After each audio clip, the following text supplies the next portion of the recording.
कणकवली नगरपंचायत क्षेत्रातील मतदार यादीत दुबार नाव नोंदणी ही मोठ्या प्रमाणात आहे। तसेच एका घराच्या सातबारावर 25 ते 30 मतदार दाखवण्यात आले आहेत।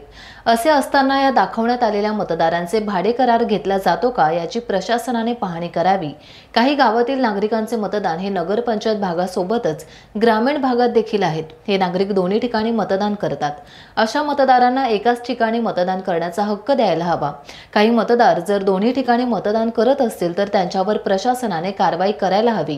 शिवाय दुबार मतदान करणाऱ्यांवर गुन्हे दाखल करण्यात यावेत असे निवेदन युवा सेना जिल्हा प्रमुख सुशांत नाईक, उमेश वाळके, रुपेश नार्वेकर, जयेश धुमाळे, तेजस राणे, वैभव मांडलकर, योगेश मुंज यांनी कणकवली नगरपंचायतीच्या मुख्याधिकारी यांची भेट घेऊन त्यांना दिली आणि योग्य ती कारवाई करा अशी मागणी केली। नमस्कार, आज आम्ही नगरपंचायत सीओ यांच्याशी भेट घेऊन या ठिकाणी आलेलो आहोत। खरं म्हणजे आम्ही एक निवेदन त्यांना दिलेलं आहे की ह्या मतदारसंघामध्ये ज्या कणकवली विधानसभेचे मतदान झाले त्या ठिकाणी आम्ही एक सर्वे केला होता आणि त्या सर्वेमधनं असं दिसून आलं की लोकांची दुबार नाव नोंदणी मतदार यादीमध्ये भरपूर प्रमाणात आहे आणि अशी 200च्याहून अधिक नावं या कणकवली नगरपंचायतमध्ये दुबार मतदार आहेत जे ह्या ठिकाणी पण मतदान करतात नगरपंचायतमध्ये आणि गावामध्ये म्हणजे कणकवली तालुक्यातील गावांमध्ये असतील, सिंधुदुर्ग जिल्ह्यातील गावामध्ये असतील त्या ठिकाणी सुद्धा डबल नोंदणी त्यांची झालेली आहे। म्हणजे आता जे येणारं इलेक्शन जे आहे जिल्हा परिषदचं इलेक्शन आहे आणि कणकवली नगरपंचायत या असे बोगस मतदार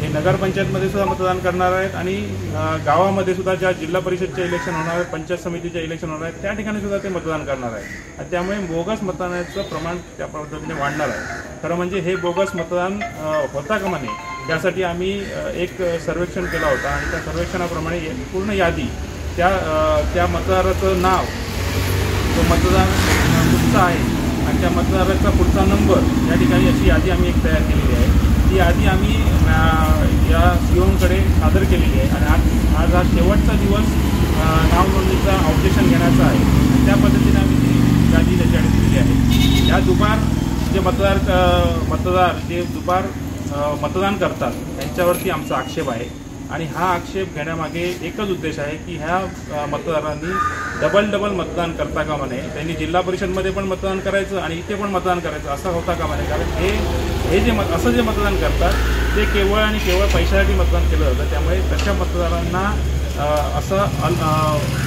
तसे मतदारांना अजिबात अलाउड करता कामा नये अशी आमची एक मागणी आहे। त्यामुळे हे मतदार शोधून आम्ही दिलेले मतदार तर आहेतच आणि अनेक असे मतदार आहेत त्याच्यामुळे असे मतदार शोधून एकाच ठिकाणी मतदान करावं या ठिकाणी ती प्रशासनाने त्याच्यावरती काळजी घ्यावी याच्यासाठी आमचं हे एक निवेदन आहे। खरं म्हणजे ह्यांच्यावरती अंकुश बसला पाहिजे याच्यासाठी या प्रशासनाने ही जबाबदारी उचलून जी दुबार नावं झालेली आहेत ती एका ठिकाणची वगळा, कारण त्यांना एकाच ठिकाणी मतदान द्या असं आमची मागणी त्यांच्याकडे आहे।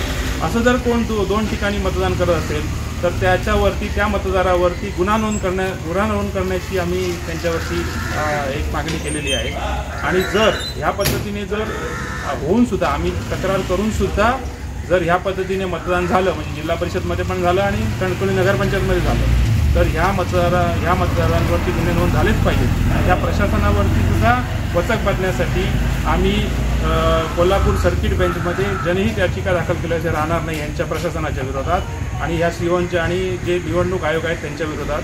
खरं म्हणजे ह्याची काळजी ह्या प्रशासनाने घेतली पाहिजे, नाहीतर आम्ही सर्किट बेंचमध्ये जनहित याचिका दाखल केल्याचे राहणार नाही। यांच्यावरती सुद्धा अशा मतदारांवरती सुद्धा दोन ठिकाणी जे मतदार करत आहेत अशा मतदारांवरती सुद्धा गुन्हे नोंद झाले पाहिजेत अशी आमची मागणी आहे। टाइम्स डिजिटलला लाईक करा, सबस्क्राईब करा, शेअर करा आणि बेल आयकॉन दाबायला विसरू नका। पाहत रहा टाइम्स डिजिटल।